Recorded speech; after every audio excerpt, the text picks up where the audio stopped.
Hello guys, toto je druhá časť vlogu. Nepýtajte sa, prečo vyzerám jak po zombie apokalypse, proste som tak stala. Obidve vlogy môžete vidieť aj na YouTube spolu a aj s takým malým bonusom. Tu môžete vidieť tohoto krásneho tvora, ktorý ma privítal v skorých ranných hodinách. Prakticky ma zobudil aj za kohútom. No nie roztomilý.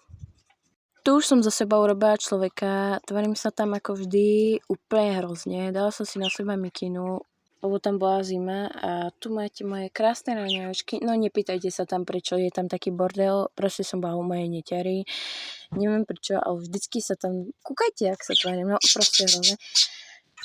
Tu som si umala zuby, no pozrite sa, aká krásna rúžová zubná kefka. Trochu som sa ešte upravila a no zase môžete vidieť, jak sa tvarím. Išla som sa učiť anglinu, lebo anglina mi moc nedia, mali sme písomku.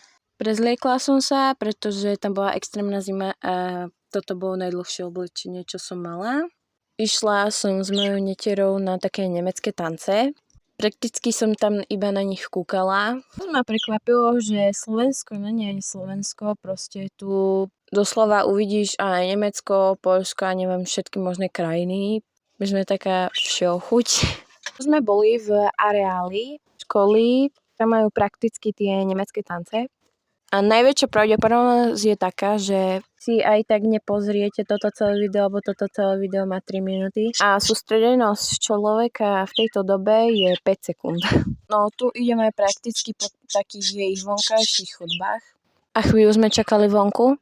A keď som sa konečne dostala dnuka, tak som proste iba na to pozerala. Keď sa mám priznať, absolútne ma to nebavilo, ale aspoň si pozrite, akí sú šikovní. Neviem, ako sa tie nemecké tance volajú, ale tak to si môžete zistiť. Tu som už išla extrémnou rýchlosťou vonku a išli sme pripraviť halu, kde mala moja netier tú narodenovú oslavu. Takže úprimne vám poviem, uvidíte iba záber, aké to už je upravené. Pretože som nemala čas vám to natáčať, ale aspoň tu máte výhľadku z okna. Tematika bola K-pop, Hunter, niečo také. A verte mi, tam boli ešte nejaké staré babky, ktoré tam mali ešte veci, takže sme museli počkať, dokiaľ oni dokončia jej spev, ale tu sa môžete pokochať, ako sme to spravili. Akože tá zadná stena zelená, čo môžete vidieť, sa mi absolútne nepáčila, ale tak, čo som s tým mala robiť? A potom sú to, tam vzadu boli nejaké aktivity, čo mohli robiť tie deti.